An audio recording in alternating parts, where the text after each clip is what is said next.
Hola, esta es la segunda parte de la Conferencia Histórica Cruceña de Elordio Serrate. Que la escuchen con mucho placer. Bueno, para terminar este tema de la fecha, en ese entonces, por ejemplo, este gobernador que les digo yo, que suple al gobernador Pérez de Zurita, comienza a explorar territorios que no eran explorados. El Mojo, para que usted se ubique más o menos, es lo que ahora es el Beni, y son planicies enormes, pampas vírgenes, que tienen mucho valor en la explotación animal. Los españoles trajeron el ganado y por lo tanto en esos años se fue diseminando. También hay mucha caza, o sea, el Beni es riquísimo en cuanto a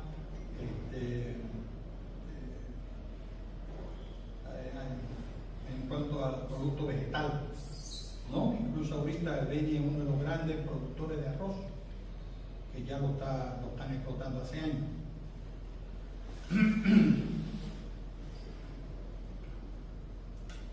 Bueno, en este interín, antes de pasar a la nueva, resulta que viene el hijo del virrey y es atacado por los chiriguanos. Para que usted se dé cuenta, los chiriguanos fueron es una raza que nunca fue ni siquiera ni doblegada por la fuerza y mucho menos en las reducciones religiosas que hicieron los jesuitas. Jamás vieron interactuar con ellos.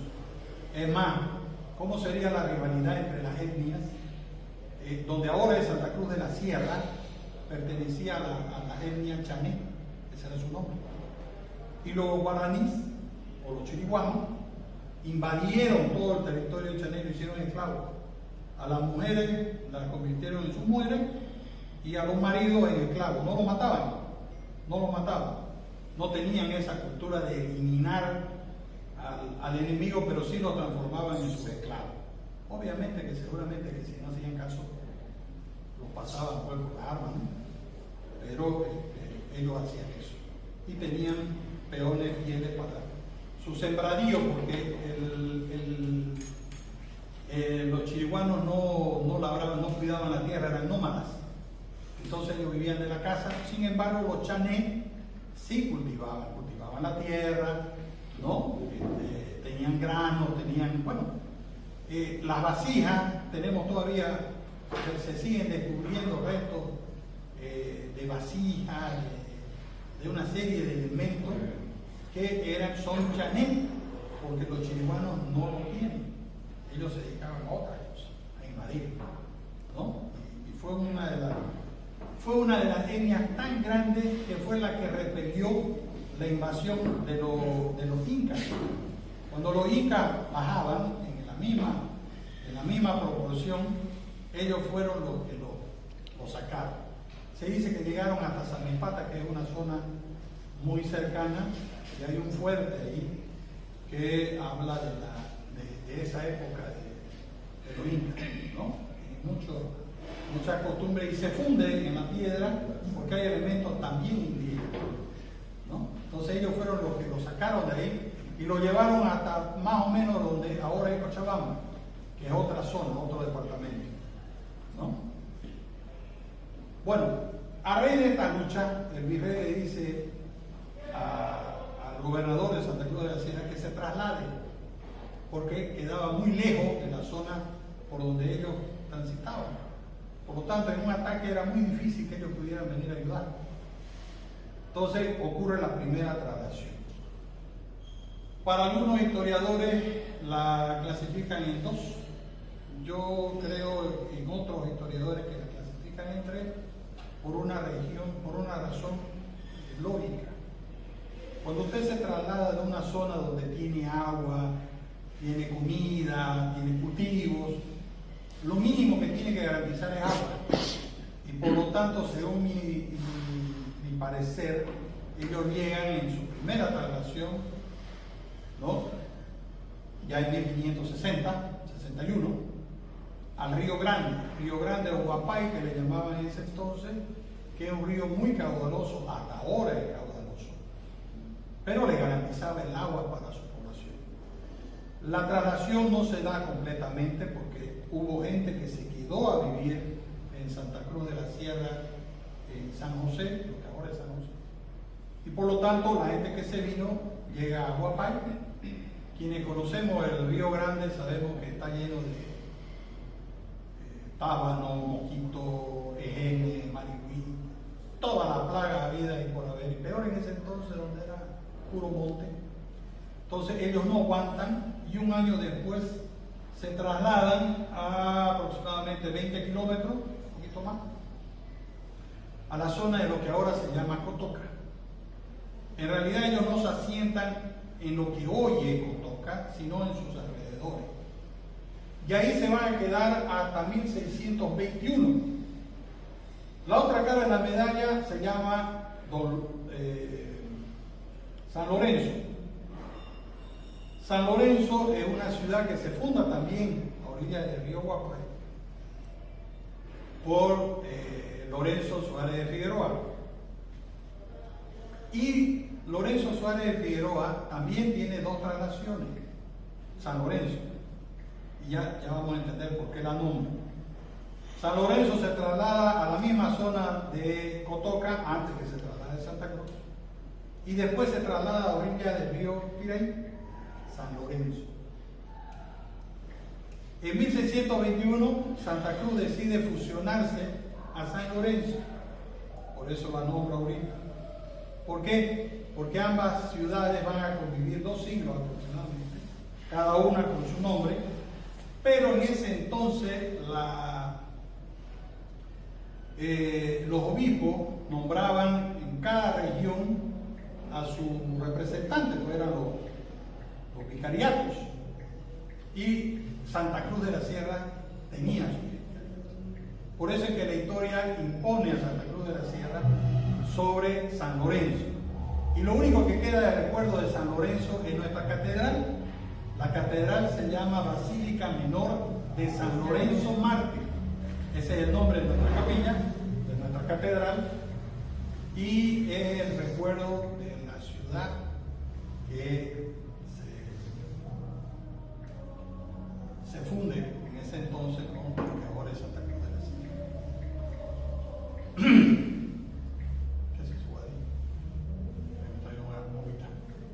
Bueno, sigamos. No, yo tengo mi cosa.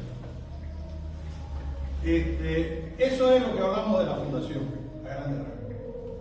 Ahora vamos a entrar a la segunda fecha importante, que es la del 24 de septiembre.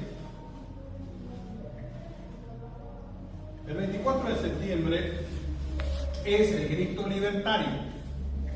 El grito libertario es, hasta entonces, españoles vivieron en conjunción con nuestros indígenas y de alguna forma vivieron tranquilos, excepto por los chiriguanos que seguían atacándolos. Nunca los doblegaron. Van a venir las reducciones de los jesuitas, eso es importante nombrarlo, aunque no hace a las 3 fechas. Pero es bueno que se sepa que ellos, por ejemplo, entran en 1612, se funda Jesús de los Montes Claros y Caballeros de Valle Grande. En 1615, Santa María de la Guardia, que ahora es Guardia Comarapa, en esa zona. 1616, Saipina del Ángel Custodio, así era su nombre. 1715, Valle de la Purificación de Samaipata. 1682, Misiones de Chiquito. 1691, las Misiones de Cordillera. Todas esas fueron hechas por los jesuitas. Y créanme, murieron miles de jesuitas a manos de indígenas, ¿no? Porque las reducciones, si bien es cierto, era con la Biblia en mano, también en el otro lado tenían el mazo. No fue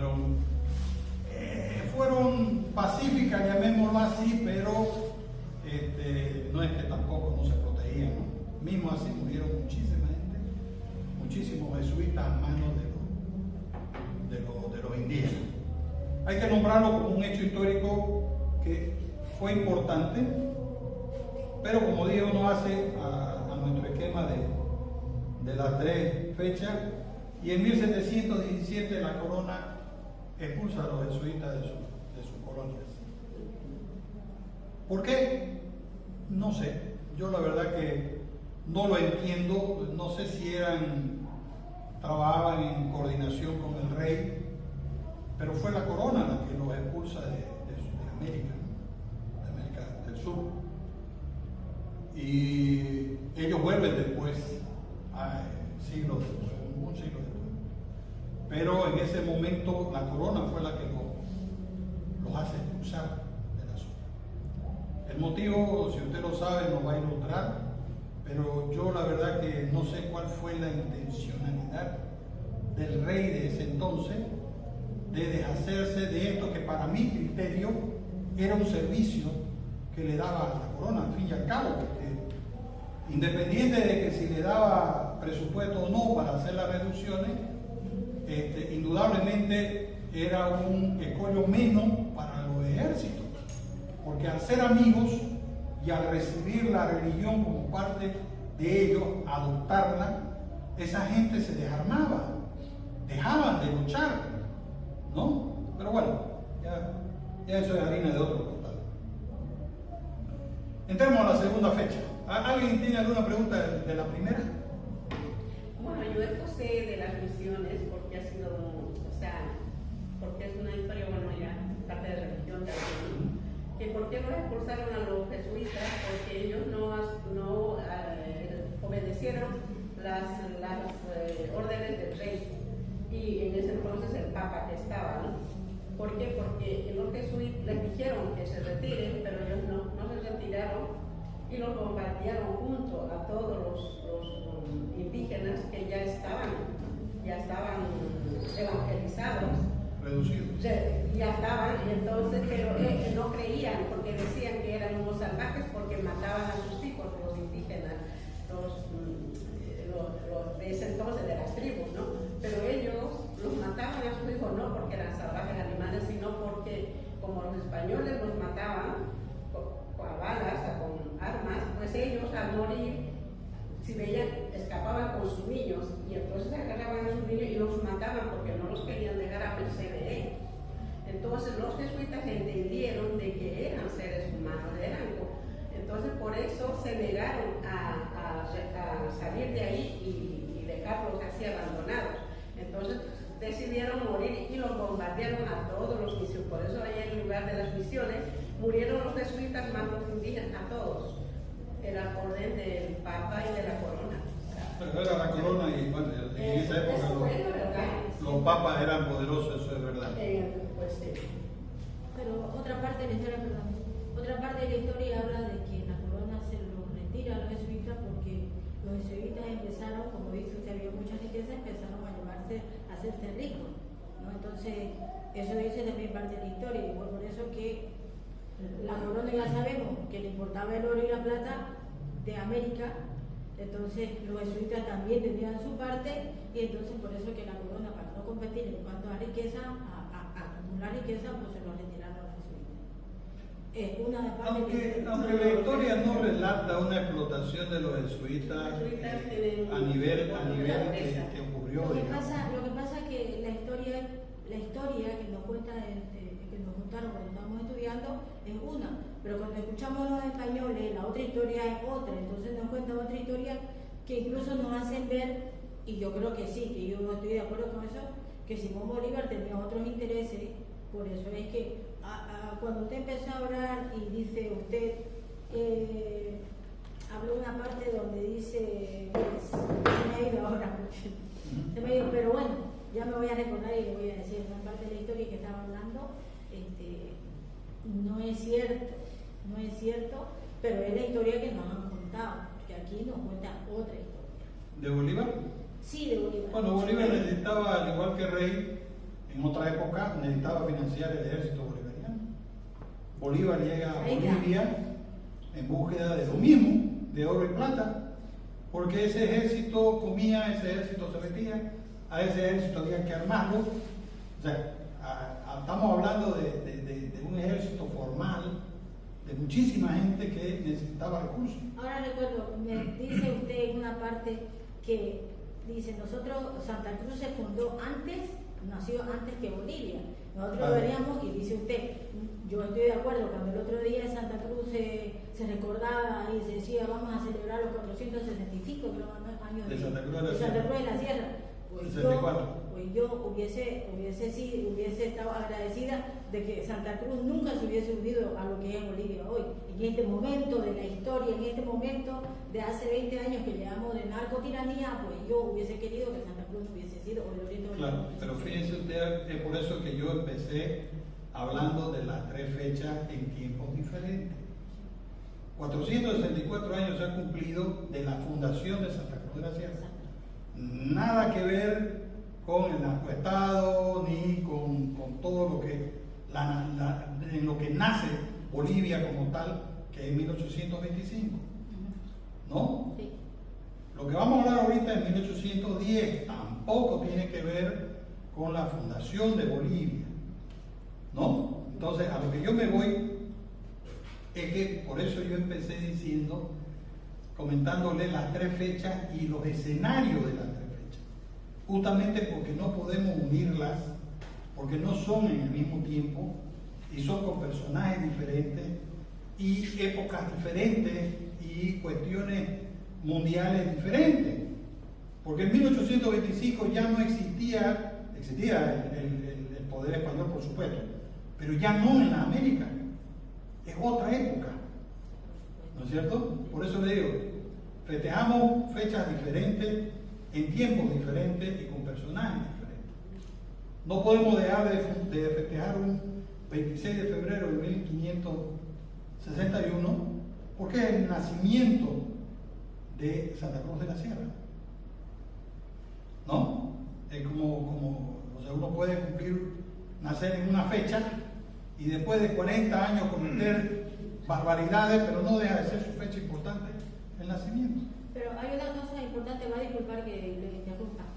Usted acaba de decir esto, cuando nosotros, los que somos cruceños, nunca antes habíamos festejado esta fecha, solamente nos festejamos el 24 de septiembre. ¿Por qué justo ahora se está festejando fechas que para en este momento que vivimos de la historia de Bolivia en este presente, para nosotros esas fechas pues son importantes para nosotros o no son importantes quizás, ¿no? Depende de cómo lo veamos. Para Santa Cruz es importante. Bueno, por eso le digo, y antes no lo habíamos festejado más que el 24 de septiembre, no festejamos nunca la fecha de nuestra creación, que es 1500, que hace 465 La fecha de años. la creación siempre se festeja. Bueno, la fecha de la creación, perdón, Sí. pero los 464 años que hemos festejado ahora, porque lo se festeja ahora y antes nunca se festejó más que el 24 de septiembre. Eso es lo que le digo, los 464 años siempre se han festejado. Ese es el 26 de febrero. Siempre.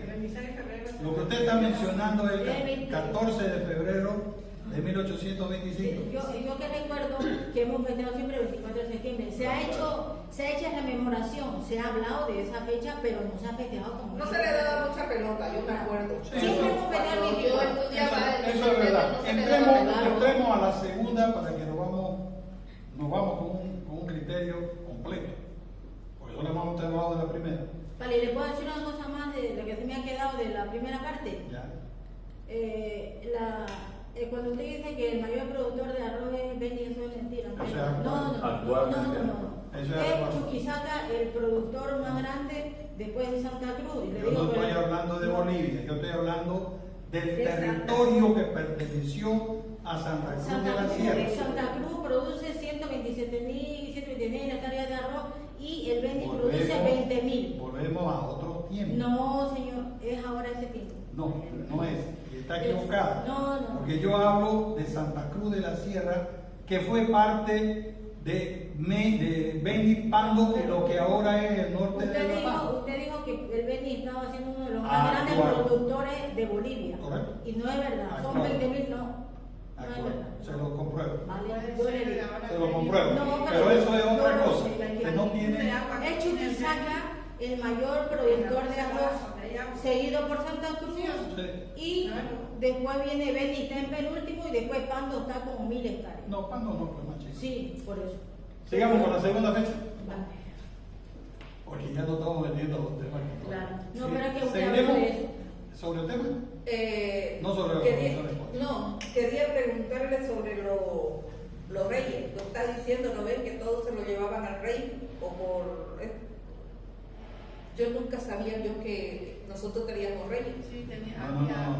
No, eran los Reyes de España. Los reyes estaban acá en España, Claro. delegaban comisión para que Pensé que vaya. antes en Santa Cruz teníamos reyes, digo, ¿cómo desaparecieron? No. En todo caso, lo que teníamos era se llamaba Rey Momo. Ah, ya, sí. El rey no. Pero claro, el único rey que teníamos se llamaba Rey Momo. Y el Alto Perú, los Virreinatos de Bueno, la Plata. sigamos. Es importante, está bonito. Vámonos a la segunda fecha, para que después no hablemos de tiempos diferentes. La segunda fecha nos ubica en 1810, 24 de septiembre de 1810.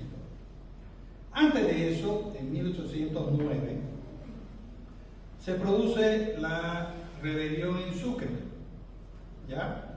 Y la noticia, aunque tardaban meses en llegar, llegaron a Santa Cruz, que había habido un movimiento político en Chuquisaca, y por lo tanto se habían liberado y se habían liberado a los esclavos.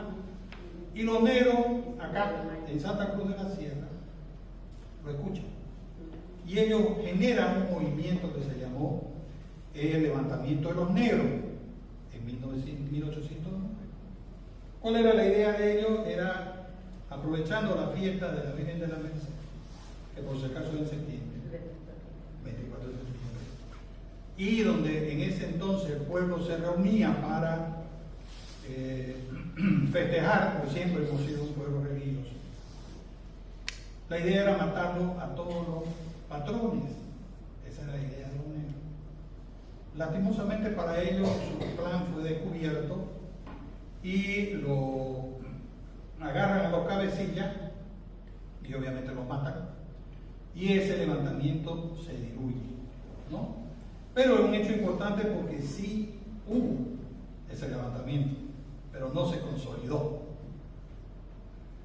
Ya en 1810, en Membiray, y fíjense cómo serían de bravos los chiriguanos, que en Membiray tenían dos fuertes de soldados españoles para parar la bravura de los chiriguanos. En uno de esos fuertes, el fuerte de Membiray, que hoy día se ubica entre Camiri, entre Santa Cruz y Camiri, muy cerquita de Camiri, el fuerte de Membiray. Ahí el virreinato, ya habían dos virreinatos en ese entonces, estaba el del Perú y estaba el de La Plata, que el de La Plata era el que nosotros debimos haber pertenecido desde esa época por la cercanía y por los intereses que existía sobre nuestra región también. En ese entonces mandan emisario Belgrano era un comandante argentino, que ahora es argentino, que lideraba la fuerza que luchó también dentro de todos esos territorios, y San Martín, ¿no? Fueron los dos grandes héroes de Argentina, y que lucharon obviamente por la independencia también.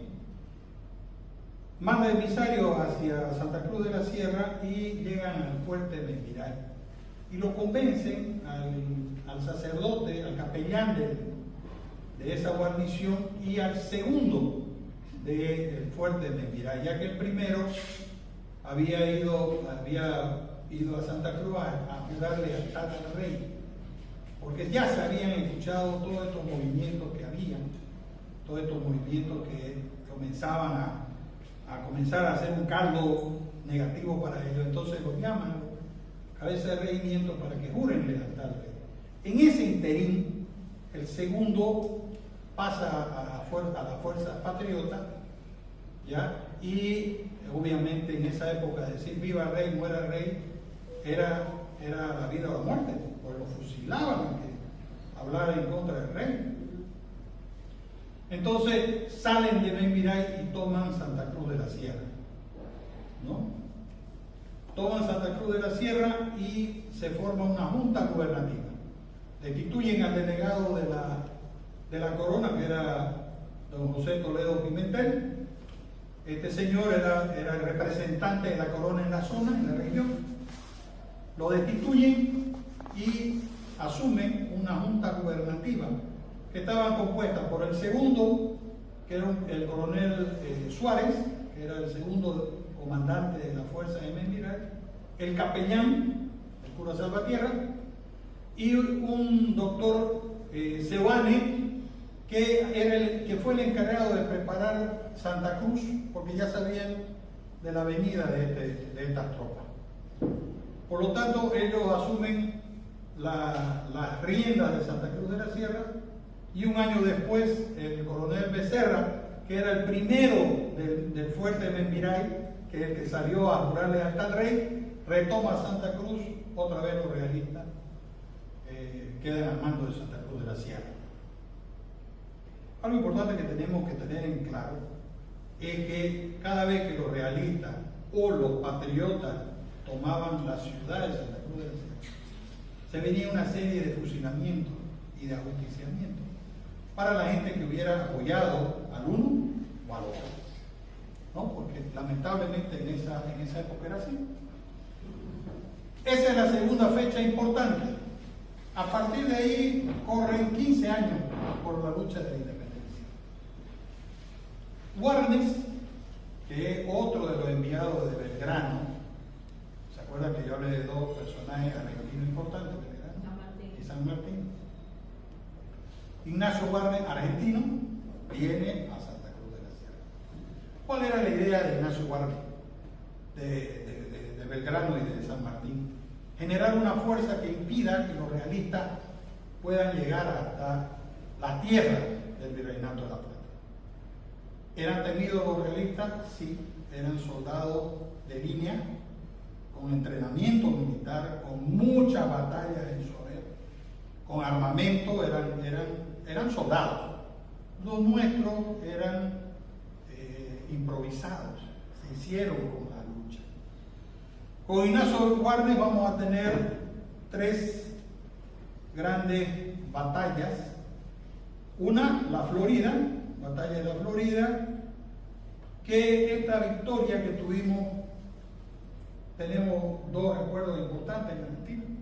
En Buenos Aires, la calle principal, que es peatonal, se llama Florida, y hace alusión, y quienes conocemos Buenos Aires, hay una leyenda que liga a la batalla de Florida con la calle Florida en Buenos Aires. Y Arenales, que fue uno de los comandantes patriotas también, junto con Warnes, tiene su monumento en Buenos Aires, ¿no? Eso es real y eso está, y lo pueden comprobar porque existe. ¿Qué se consigue con... Sí, ya estamos terminando. ¿Qué se consigue con la batalla de la Florida? Deshacer el ejército realista por aquel entonces para impedir que siga avanzando hacia el Virreinato de la Plata, ¿no? De ahí viene Santa Bárbara, que ya está por el lado paralelo al Brasil, en ese entonces los bandeirantes, que tenían interés en esa zona. Lucha Warnes con el ejército indígena y y el ejército realista, también los vencen, y los bandeirantes que fueron parte de esa lucha vuelven a su territorio.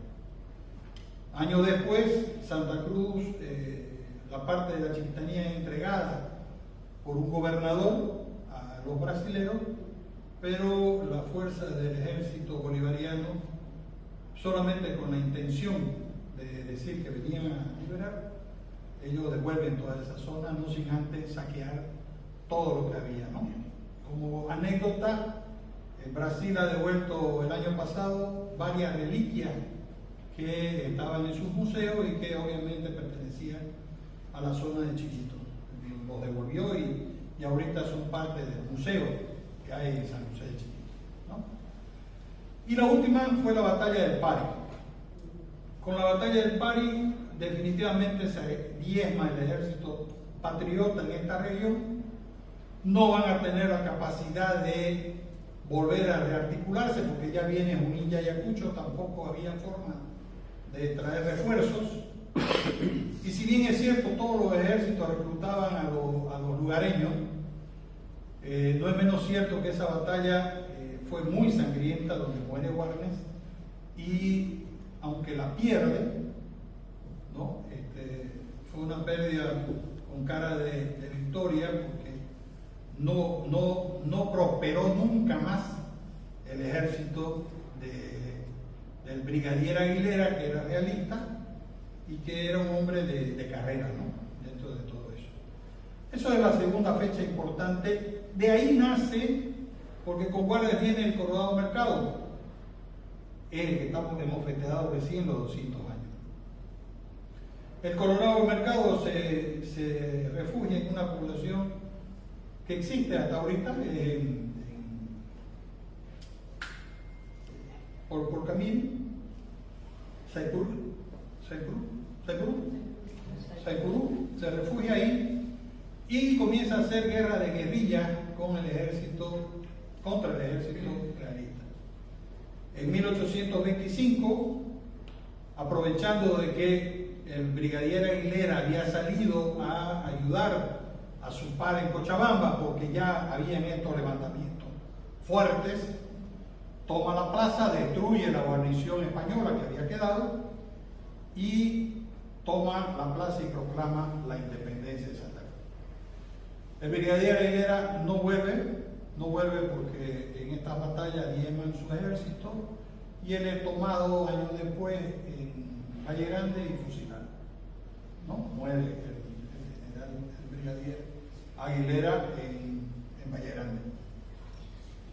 Son las tres fechas importantes que nosotros festejamos. Lastimosamente no hemos tenido el apoyo de la multimedia para poder ilustrar y ustedes puedan seguir de una mejor manera, pero yo he tratado de hacerlo como cuento, como si fuera un relato. Ya mis exposiciones pueden ser más formales, pero bueno, la idea es que ustedes puedan captar la esencia de la charla y que no hubiera sido de su provecho, ¿no? Conocer, porque yo lo del 14 de febrero, recién este año lo estoy escuchando, perdón mi ignorancia, pero recién este año, digo yo, pero que hay en Santa Cruz 14 de febrero. En realidad, de verdad, yo no sabía. Nosotros tenemos un grave problema que se llama currícula nacional. La currícula estudiantil no contempla nuestra historia. Y no es de ahora, es de siempre. Lastimosamente el centralismo hasta eso nos quitó, ¿no? Entonces, si bien es cierto, instituciones como la Sociedad de Estudio Geográfico e Histórico de Santa Cruz hace su mayor esfuerzo, pero son instituciones que no lo financia nadie, ¿no? Y para hacer una campaña de gran magnitud de con plata. Ahora ha dado la situación, la coincidencia, llamémoslo así, que en 1825 se libera Santa Cruz, pero también nace Bolivia. Entonces, como es año del bicentenario del país, le dieron cierta cobertura al bicentenario de Santa Cruz de la Sierra, ¿no?